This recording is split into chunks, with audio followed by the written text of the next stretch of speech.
깊은 바다의 이 물고기 중에는 끊임없이 헤엄을 쳐야 하는 그런 물고기가 있습니다. 물고기가 헤엄을 치지 날아다니나 이렇게 물어보실 수도 있겠지만 주로 이 큰 어종 중에 불에라고 하나요?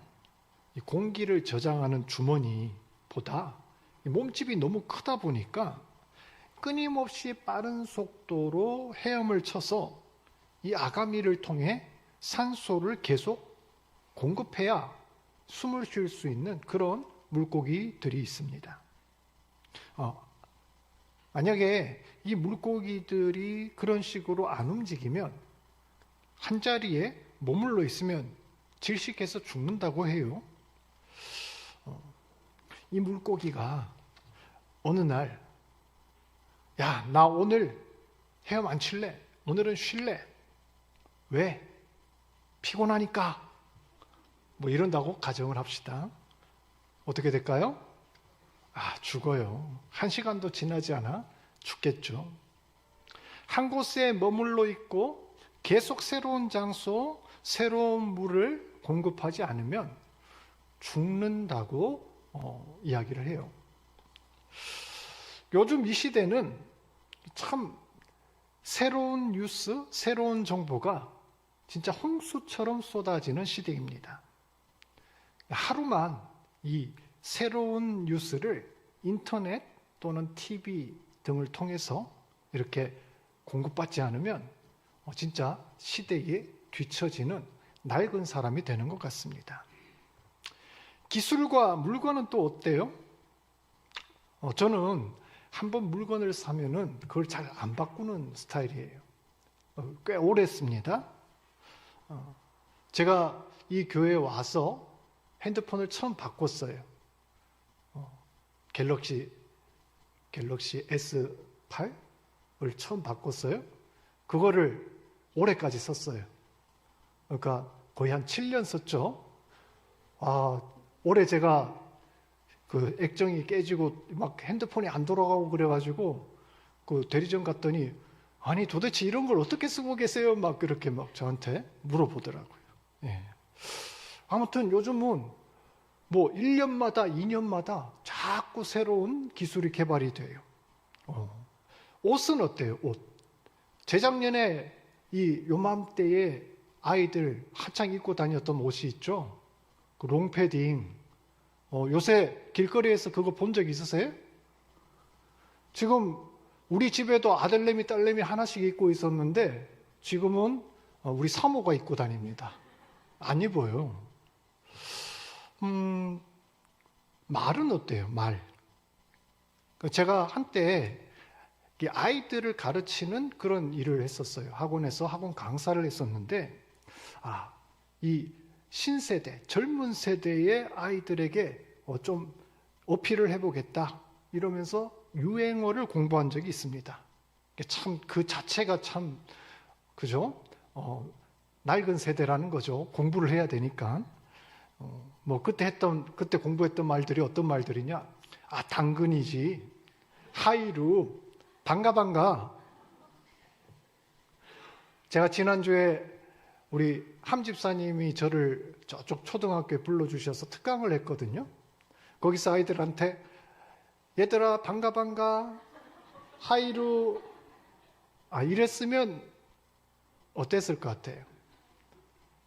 저 꼰대 아저씨는 누구야? 이러면서 당장에 마음의 문을 닫았을 거예요.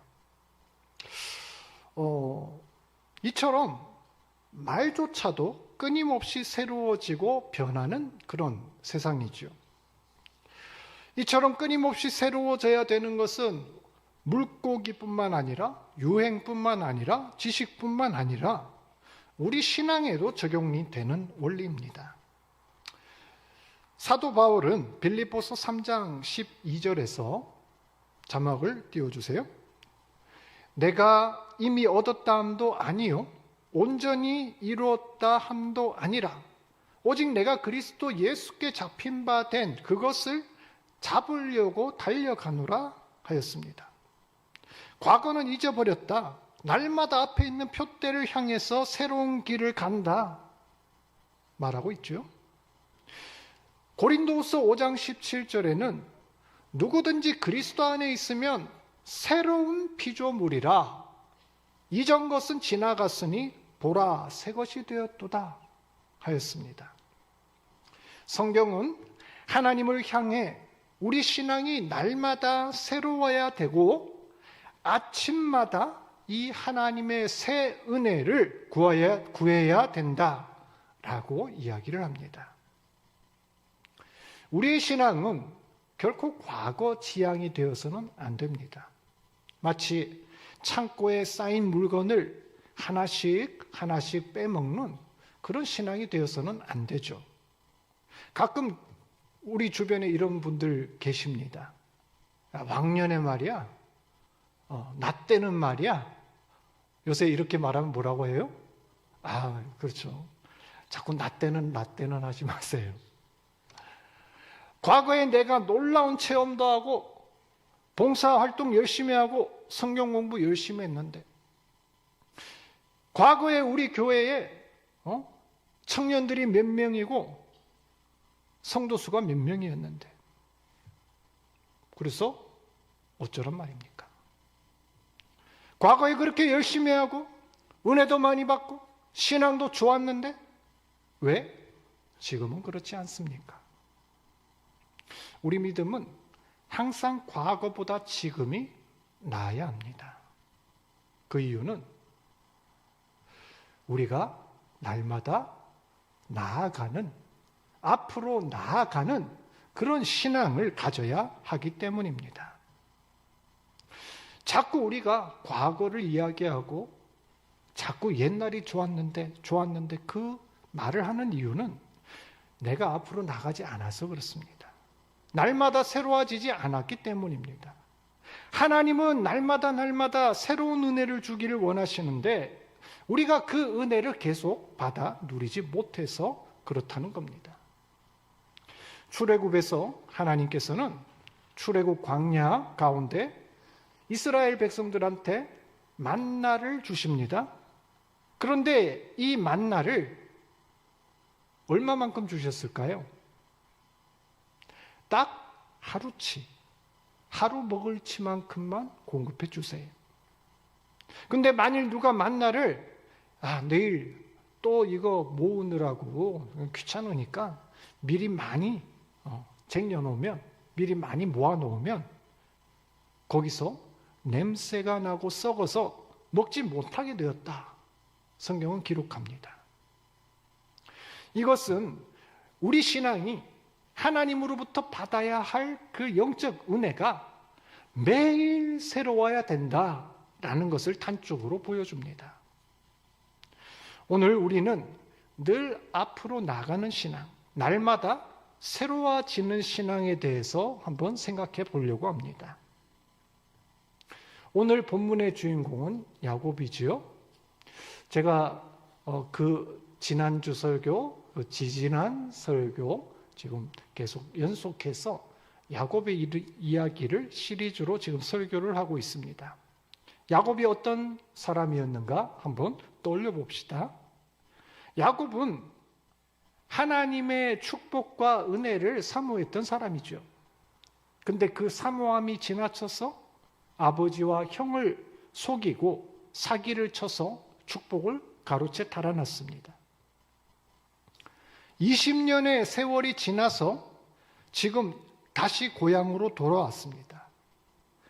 고향을 떠날 때는 혈혈단신 빈손이었지만 돌아오니까 엄청난 축복을 받아서 큰 재산과 또 가족을 이뤘습니다. 또 가장 큰 마음의 짐, 형 에서와의 관계도 극적으로 화해를 하였죠. 그뿐입니까? 야복나루에서 하나님을 만나서 밤새 씨름하고 기도하면서 이스라엘이라는 새 언약까지 얻어내었습니다. 요약하면 지금 야곱은 물질의 축복, 자손의 축복, 관계의 축복, 영적인 축복, 이 모든 것을 받아 누린 상태입니다. 여러분 정말 부럽지 않습니까? 우리 성도들 야곱과 같이 이러한 복을 받아 누리시길 축복합니다. 아멘. 그런데 참 호사다마일까요? 갑자기 이 아무 문제 없이 축복만 가득한 것 같은 이 야곱의 인생에 문제가 생깁니다. 하나님께 은혜를 받고 이제 모든 문제가 해결돼서 좀 편안하게 살려나 했는데 또 다른 문제가 생기기 시작합니다. 그것이 무엇일까요? 야곱이 그토록 아끼던 딸 디나가 그 지역 세겜이라는 부족의 추장한테 성폭행을 당한 것입니다. 딸 자식 가진 부모로서 얼마나 가슴 아픈 일이었겠습니까? 문제는 여기서 그치지 않습니다. 격분한 그 오빠들이, 야곱의 아들들이 복수한답시고 꾀를 내서 그 세계 모든 족속들을 학살하는 사건이 벌어졌습니다. 아들들이 살인자가 되었습니다. 이게 왜 큰 문제냐? 물론 아들이 그런 살인자가 되었다는 자체도 문제였지만 야곱 일가는 떠돌이입니다. 유목민이에요. 원래 그 지방 거주민이 아닙니다. 그런데 이런 일이 일어났으니 더 이상 이 지방에서는 살 수가 없습니다. 혹여나 누군가 복수하겠다, 공격하지 않을까 전전긍긍하는 그런 상황이 돼버린 겁니다. 평탄하던 야곱의 삶이 왜 이렇게 된 걸까요? 잘 풀리던 그 인생에 갑자기 심각한 위기가 찾아왔습니다. 야곱이 이처럼 힘들어지고 어려워진 데는 그만한 이유가 있었습니다. 야곱이 가나안으로 돌아올 때까지는 그래도 하나님과 동행하는 삶을 살았죠. 믿음을 가지고 성실하게 한 걸음 한 걸음 그 인도하심을 따라서 믿고 전진하는 삶을 살았습니다. 그 결과가 물질의 축복, 자녀의 축복, 관계의 축복, 영적인 축복이었습니다. 그런데 야곱은 어느 순간 자신의 그 축복에 도취하여서 자신이 지금 가지고 있는 것에 만족을 하면서 더 이상 길을 가지 않습니다. 어느샌가 세겜 땅 한복판에 자리를 잡고 눌러 앉아서 그 지방 사람들처럼 정착을 해버린 겁니다. 다른 말로 세상에 적응하기 시작한 것이죠. 그 증거가 오늘 본문 2절에 나옵니다. 2절을 보시면 하나님을 섬기는 야곱 가족들이 뭘 가지고 있었어요? 이방 신상을 가지고 있었더라. 하나님이 원치 않는, 하나님이 가장 싫어하시는 그 죄의 풍습을 따라 살았다는 겁니다. 옷도 어때요? 옷도 그 이방 사람들처럼 입고 있었어요. 지금 야곱 가족이 겪고 있는 문제는, 이 모든 갈등은 사실 여기에서 비롯된 거라고 할 수 있습니다. 하나님의 백성답게, 하나님의 자녀답게 살지 못하고 주변과 동화되었던 것. 믿음의 길을 걸어가다가 멈추어서 세상에 정착하여 편하게 살려던 그 마음이 더 이상 하나님의 축복을 추구하지 않도록 만든 것입니다. 이러한 위기 가운데에 하나님께서는 야곱과 그 가족들에게 새로운 명령을 내리십니다. 우리 1절을 같이 한번 읽어볼까요? 1절 시작. 하나님이 야곱에게 이르시되 일어나 베델로 올라가서 거기 거주하며 네가 네 형 에서의 낯을 피하여 도망하던 때에 네게 나타났던 하나님께 거기서 제단을 쌓으라 하신지라. 아멘. 하나님의 명령이 무엇입니까? 일어나 베델로 올라가 제단을 쌓으라. 곧 예배의 자리를 회복하라는 것입니다. 하나님은 야곱이 다시금 은혜의 자리, 믿음의 길을 새롭게 갱신하여 가기를 명령하신 것입니다. 우리는 날마다 새로운 은혜의 자리로, 새로운 믿음의 길로 가야 합니다. 하나님께서는 야곱뿐만 아니라 우리에게도 지금 동일한 명령을 하시고 계십니다. 일어나라. 은혜의 자리로 가라. 거기서 참된 예배를 드리라. 나를 찾고 만나라. 이것이 하나님께서 우리에게 주시는 명령인 것입니다. 그렇다면 우리는 이 명령에 어떤 식으로 반응해야 될까요? 우리의 삶이 날마다 새롭게 하나님의 그 은혜를 경험하려면 무엇을 갱신해야 되는 걸까요? 첫째로 우리 마음을 새롭게 해야 됩니다. 여기 계신 모든 분들이 나름대로 하나님을 인격적으로 만나는 그 은혜들을 체험하셨다고 저는 생각합니다. 아직 나는 하나님을 잘 몰라, 하나님의 임재를 경험하지 못한 것 같아, 이런 분도 혹시 있을지 모르겠지만, 그래도 이런 분이라도 하나님께서 우리를 불러주신, 교회 나오 계신 그 계기가 있을 겁니다. 여러분, 우리는 하나님께서 우리에게 주신 은혜들을 잘 붙들어야 합니다. 하나님께서 내게 주신 그 약속의 말씀을 잘 붙들어야 합니다. 그런데 살다 보면요, 이 은혜의 순간들이 자꾸 희미해져요. 하나님을 사랑했던 그 첫 마음이 약해질 때가 있어요. 하지만 우리는 날마다 그 순간을 떠올려야 됩니다. 다시금 그 은혜, 감격을 맛보게 해달라고 끊임없이 기도해야 합니다. 오늘 야곱은 베델로 올라갑니다. 베델이 어떤 곳입니까?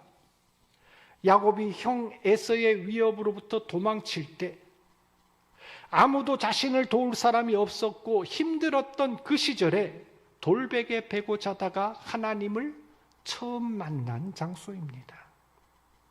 처음으로 제단을 쌓고 서원을 했던 그 장소입니다.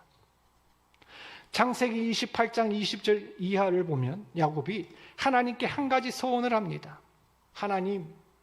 하나님이 나와 함께 하셔서 나를 지켜주신다면, 저를 이곳 고향 땅에 평안하게 돌아오게 하신다면, 제가 하나님을 처음 만난 이곳, 바로 여기 베델에서 예배를 드리겠습니다. 그리고 내가 가진 소유의 10분의 1을 반드시 하나님께 드리겠습니다. 이렇게 서원했지요. 그런데 야곱은 지금 이 서원을 까맣게 잊어버리고 있습니다. 아니, 알고는 있는데 의식적으로 귀찮아서 그냥 현재가 편해서 무시했을지도 모르겠습니다. 하지만 인간은 그 약속을 잊었을지라도 하나님은 그 서원을 기억하고 계십니다. 그리고 말씀하십니다. 야곱아, 네가 처음에 했던 그 약속 잊지 않았지? 날 처음 만난 그 자리, 날 처음 만난 그 마음, 너 아직도 가지고 있지? 여러분 어떻습니까? 하나님께서 주신 은혜, 주님께서 만난 그 첫사랑, 여러분 아직도 가지고 계신지요? 하나님을 향한 그 사랑의 마음을 날마다 새롭게 더 풍성하게 떠올리고 계십니까? 하나님이 주신 은혜와 사랑을 날마다 새롭게 붙드는 저와 여러분 되시길 바랍니다. 둘째로 우리는 행실과 태도를 새롭게 해야 됩니다. 2절에 야곱이 뭐라고 이야기합니까? 자기 집안 사람 그리고 자기와 함께 모든 그 사람들에게 말하기를 이방 신상들을 버리고 자기를 정결하게 하고 옷을 바꿔 입으라. 이렇게 이야기하죠. 인간은 타고난 죄인입니다. 자연 상태 그대로 놔두면 항상 정욕을 따라 행합니다. 오늘 야곱과 그의 가족들도 그랬습니다. 야곱이 밧단 아람을 떠나서 하나님의 은혜를 경험한 지 불과 지금 몇 년 채 지나지도 않았어요. 근데 어느샌가 그들은 우상을 지금 섬기고 있었고 이방의 잘못된 풍습과 습속을 쫓아가고 있습니다. 거룩하게 구별되어야 될 하나님의 백성들이 세상 사람들과 전혀 다를 것 없이 살아가고 있습니다. 오늘날 우리 모습은 어떻습니까? 나의 행실과 외모는 하나님을 닮아 있습니까? 아니면 세상을 따라가고 있습니까? 야곱의 이러한 죄의 모습, 세상 풍속을 버리고 옷을 갈아입으라 하나님이 명령하십니다. 고대에서 옷이라는 건요, 정체성을 의미합니다. 자유인이 입는 옷이 다르고요, 종이 입는 옷이 다릅니다. 남자하고 여자의 옷이 달라요. 이처럼 옷을 갈아입는다라는 말은 내가 하나님의 백성답게 삶의 태도와 자세를 바꾸겠다라는 그런 뜻입니다. 여러분, 삶 가운데 그 태도를 분명히 하시길 바랍니다. 세상에 묻혀서 똑같이 사는 것이 아니라 나는 크리스찬이요, 하나님의 자녀라는 사실을 사람들 앞에 분명히 알리시길 바랍니다. 날마다 우리 죄와 욕망을 버리고 새롭게 사는 법. 바울은 갈라디아서 5장 24절에서 이렇게 말합니다. 같이 한번 읽어볼까요? 시작. 예수의 사람들은 육체와 함께 그 정욕과 탐심을 십자가에 못 박았느니라. 아멘. 그렇습니다. 우리의 육체와 함께 그 정욕과 탐심을 예수 그리스도의 십자가에 못 박고 그리스도로 옷 입는 저와 여러분 되시길 바랍니다. 셋째로, 우리는 예배의 자리를 회복해야 합니다. 하나님께서는 야곱에게 베델로 올라가서 무엇을 하라고 요구하셨습니까? 제단을 쌓으라. 곧 제사, 예배를 드리라는 것입니다. 예배는 하나님을 만나는 자리입니다. 하나님께 찬양과 감사를 드리는 자리고 하나님으로부터 세상을 살아갈 수 있는 힘과 능력, 은혜를 부여받는 자리입니다. 우리는 어떤 것보다 예배를 회복해야 합니다. 야곱의 삶에 문제가 생긴 것은 이 예배의 자리가 무너져서 그렇습니다.